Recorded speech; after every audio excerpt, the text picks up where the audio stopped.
ಏನಮ್ಮ ಏನಾಯ್ತು? ಸಾರಿ ಕೇಶವ, ನನ್ನಿಂದಾಗಿ ಮಾವ ಬೇಜಾರಾಗಿರೋದು, ಮನೆಯವ್ರ ಹತ್ರ ಎಲ್ಲ ಮಾತು ಬಿಟ್ಟಿರೋದು. ಹಂಗೆಲ್ಲ ಏನು ಇಲ್ಲ ಕಣೆ. ನೀನಿಗಿಲ್ಲ ಅಂದ್ರು ಅದೇ ನಿಜ ಅಲ್ವಾ ಕೇಶವ? ನಾನು ಯಾಕಾದ್ರೂ ಮಿಮಿಕ್ರಿ ಮಾಡಿದ್ನು? ನನಗೆ ಸುಮ್ಮನೆ ಇರಕ್ಕೆ ಬರಲ್ಲ. ಮಾವನ್ ಮನ್ಸು ನೋಯಿಸ್ಬಿಟ್ಟೆ. ಮೊದ್ಲೇ ಅವ್ರ ಆರೋಗ್ಯ ಸರಿ ಇಲ್ಲ ಬೇರೆ.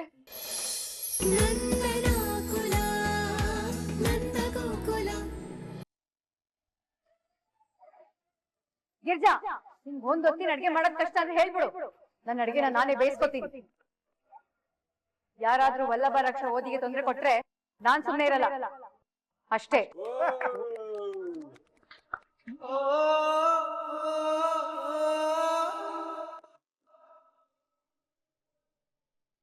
ರೇ, ಯಾಕೋ ಒಂಥರ ಇದ್ದೀರಾ?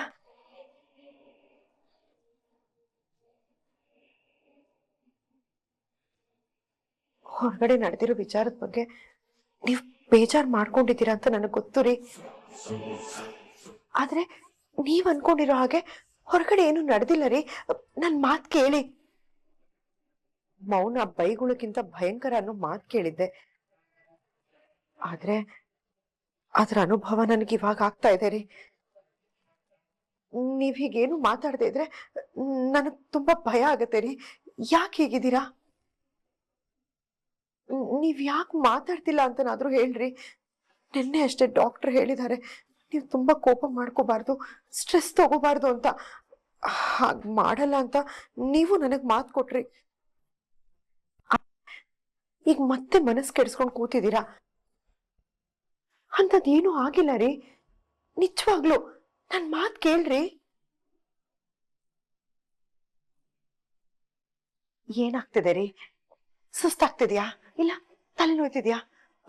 ಒಂದ್ ಕೆಲ್ಸ ಮಾಡ್ಲಾ, ನಾನು ಹೋಗಿ ನಿಮ್ಗೆ ಬಿಸಿ ಬಿಸಿ ಕಾಫಿ ಮಾಡ್ಕೊಂಡ್ ಬರ್ತೀನಿ. ನಿಮ್ ತಲೆನೋವೆಲ್ಲ ಪಟ್ ಅಂತ ಮಾಯ ಆಗತ್ತೆ.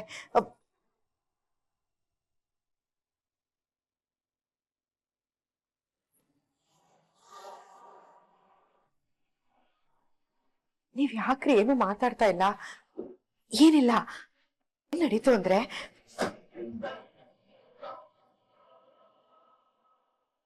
ರೀ ಏನ್ ಬೇಕು ಅಂತ ಹೇಳ್ರಿ, ನಾನು ತಂದ್ಕೊಡ್ತೀನಿ. ಊಟ ಮಾಡ್ತೀರಾ? ಆಯ್ತು, ನಾ ಬಡಿಸ್ತೀನಿ. ಅಯ್ಯೋ ರೀ ರೀ, ನಾನ್ ಬಡಿಸ್ತೀನಿ ಕೊಡ್ರಿ.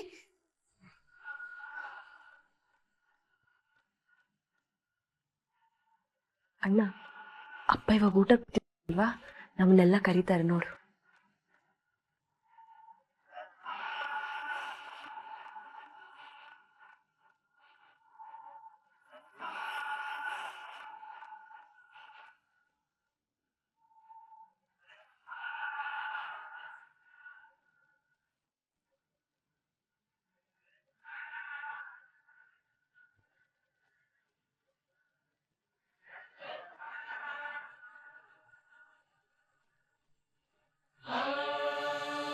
ರೀ, ಮಕ್ಳು ಊಟಕ್ಕೆ ಕಾಯ್ತಾ ಇದಾರೆ ರೀ. ನೀವ್ ಯಾವತ್ತೂ ನಮ್ಮನ್ನೆಲ್ಲ ಬಿಟ್ಟು ಊಟ ಮಾಡಿದವ್ರೆ ಅಲ್ಲ, ಆದ್ರೆ ಇವತ್ತು ಇದೇನ್ ಭಾವ?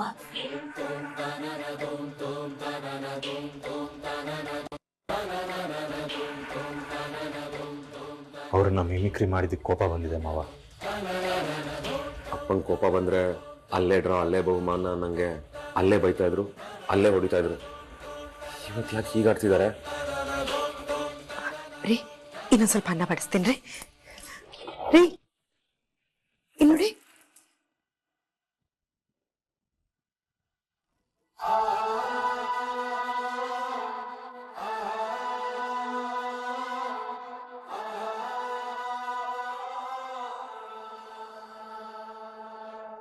ನೋಡಿ ಸರ್, ನನ್ನ ಮಗಳು ಯಾರೋ ಒಬ್ಬ ಹುಡುಗನ ಲವ್ ಮಾಡ್ತಿದ್ದಾಳೆ. ಅವನು ಸರಿ ಇಲ್ಲ ಸರ್. ನಾನು ಎಷ್ಟಾದ್ರೂ ಕೇಳ್ತಾನೆ ಇಲ್ಲ. ಅವನೇ ಬೇಕು, ಅವನನ್ನೇ ಮದುವೆ ಮಾಡ್ಕೊತೀರಂತ ಹಠ ಮಾಡ್ತಿದ್ದಾಳೆ. ನೀವೇ ದೊಡ್ಡ ಮನ್ಸು ಮಾಡಿ ಸ್ವಲ್ಪ ಬುದ್ಧಿ ಹೇಳಿ ಸರ್. ಹೌದನಮ್ಮ? ರಾಜು ತುಂಬಾ ಒಳ್ಳೆ ಹುಡ್ಗ, ಎಲ್ರ ತರ ಮೋಸ ಮಾಡೋ ಹುಡ್ಗ ಅಲ್ಲ. ನಮ್ಮಪ್ಪ ಸುಳ್ಳು ಹೇಳ್ತಾ ಇದ್ದಾರೆ. ನಾನು ಅವನನ್ನೇ ಮದ್ವೆ ಆಗೋದು. ಹಂಗಿದ್ರೆ ನಾನು ಸಾಲ ಮಾಡಿ ಓದಿಸಿದಕ್ಕೆ ಬೆಲೆ ಇಲ್ವಾ ಸರ್? ನಾನು ಕಷ್ಟ ಪಡ್ತಿರೋದು ಇವಳಿಗೋಸ್ಕರ ಸರ್. ನಿಮ್ಮ ತಂದೆ ಕಣ್ಣೀರು ನೋಡಿದ್ರು ನಿನ್ನ ಮನಸ್ಸು ಕರಗ್ತಾ ಇಲ್ವಾ? ನಿಮ್ಮಪ್ಪ ನಮ್ಮ ಹತ್ರ ಡ್ರೈವರ್ ಸೇರ್ಕೊಳ್ಳೋಕ್ಕೂ ಮುಂಚೆ ಪಾಪ ಅವ್ನು ಕೊಡದೇವ್ರ ಕಷ್ಟನೇ ಇಲ್ಲ. ಅವ್ನ ಕಥನೆಲ್ಲ ಕೇಳಿದಾಗ ಯಾಕೆ ನೀನು ಇಷ್ಟೊಂದು ಕಷ್ಟಪಟ್ಟೆ ಅಂತ ಕೇಳಿದ್ದಕ್ಕೆ ಅವ್ನು ಕೊಟ್ಟಿದ್ದು ಒಂದೇ ಉತ್ತರ, ನನ್ಗಿರೋ ಒಬ್ಬ ಮಗಳು, ಅವಳನ್ನ ಚೆನ್ನಾಗಿ ಓದಿಸ್ಬೇಕು ಅಂತ. 20 ವರ್ಷಗಳಿಂದ ಕಣ್ಣಲ್ಲಿ ಕಣ್ಣಿಟ್ಟು ಬೆಳೆಸಿರೋ ನಿಮ್ಮ ತಂದೆಕ್ಕಿಂತ 20 ದಿನದಿಂದ ಪರಿಚಯ ಆದ ಆ ಹುಡುಗ ಮುಖ್ಯ ಆಗೋದ್ನ ಅಲ್ವಾ? ನಿಮ್ಮ ಅಪ್ಪನ ಬೆವರಿಗೆ ಬೆಲೆ ಇದನ್ನು ತೋರ್ಸಕ್ಕಾದ್ರೂ ನೀನು ಚೆನ್ನಾಗಿ ಓದು, ಒಳ್ಳೆ ಕೆಲಸ ಹಿಡಿ, ನಿಮ್ಮ ಅಪ್ಪ ಅಮ್ಮನ ನೋಡ್ಕೊಳ್ಳೋಷ್ಟು ಬೆಳಿ. ಆಮೇಲೂ ನಿನ್ಗೆ ಆ ಹುಡುಗನೇ ಯೋಗ್ಯ ಅನ್ಸಿದ್ರೆ ನೀನು ಅವನನ್ನೇ ಮದ್ವೆ ಆಗು.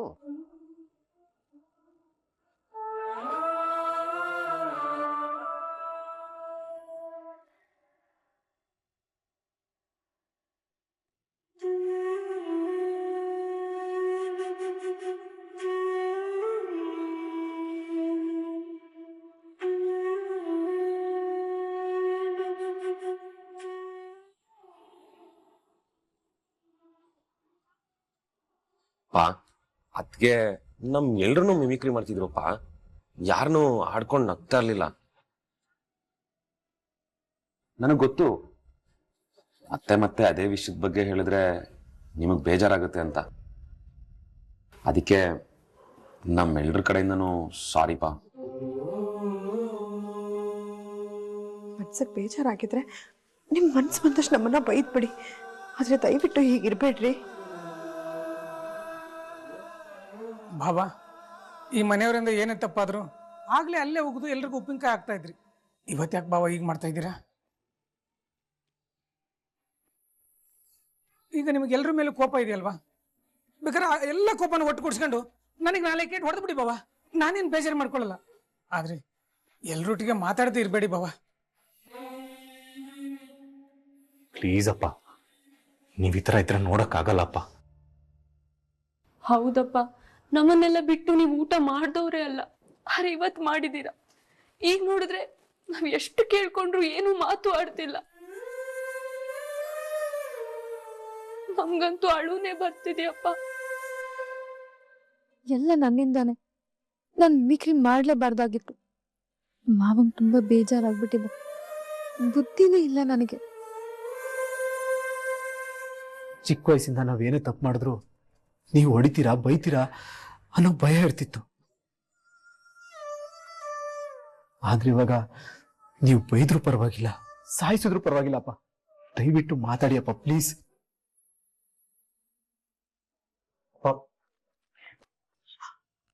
ಆಯ್ತಾ ನಿಮ್ದೆಲ್ಲ? ನೆಮ್ಮದಿಯಾಗಿ ಒಂದು ಪೇಪರ್ ಓದಕ್ ಬಿಡೋದಿಲ್ಲ.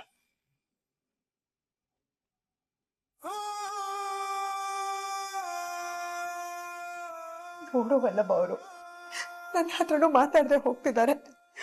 ಊಟ ಹೇಗ್ ಮಾಡಿದ್ರು ನೋಡ್ದ. ಅವ್ರ ಆರೋಗ್ಯ ಬೇರೆ ಸರಿ ಇಲ್ಲ.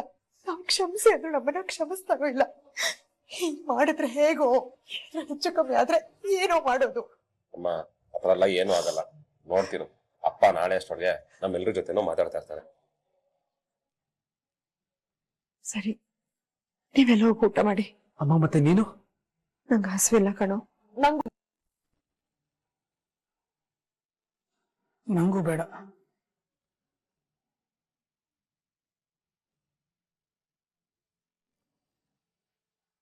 ಇದು ನನ್ನಿಂದಾನೇ ಆಗಿರೋ ತಪ್ಪು. ನಾನು ಹೇಗೆ ಮಾಡ್ಬೇಕು?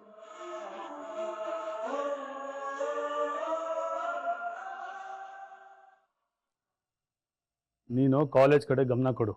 ನಮ್ಮಲ್ಲೂ ಇದಾರಮ್ಮ, ನಮ್ಮ ಅಮೂಲ್ಯ, ಅವಳನ್ನ ನೋಡ್ತಾನೆ ಬೆಳೆದಿದ್ಯಾ. ಅವಳು ಯಾವತ್ತೂ ಇಂಥ ಕೆಲಸ ಮಾಡಲ್ಲ, ಮಾಡೋದೂ ಇಲ್ಲ.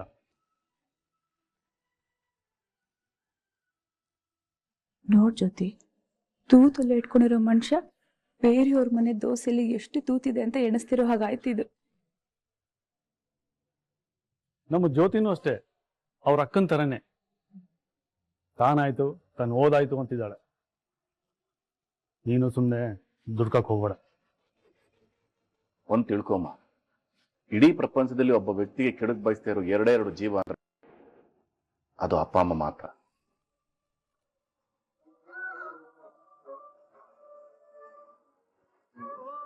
ಅವ್ರ ಭಾವನೆಗಳಿಗೆ ಬೆಲೆ ಕೊಡದೇ ಇರೋ ಮಕ್ಕಳು ಬದುಕಿದ್ರು ಸತ್ತ ಹಾಗೆ.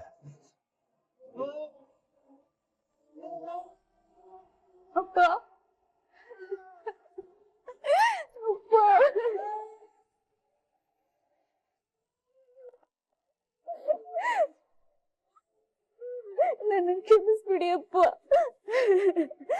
ನಿಮ್ಮ ಮಾತು ಬೆಲೆ ಕೊಟ್ಟು ನಾನು ನಿಮ್ಮನ್ನು ತುಂಬಾ ನೋಯಿಸ್ಬಿಟ್ಟೆ. ಮರ್ತೋಗ್ತೀನಪ್ಪ. ನನ್ಗೆ ನಿಮಗಿಂತ ಹೆಚ್ಚಿಂದ ಯಾವ್ದು ಇಲ್ಲಪ್ಪ.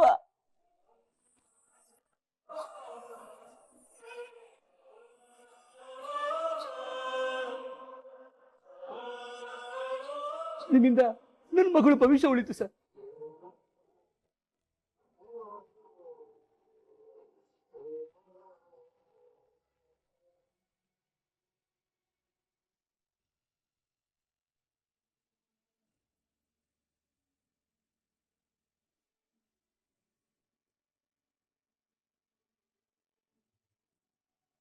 ಏನಮ್ಮ ಏನಾಯ್ತು?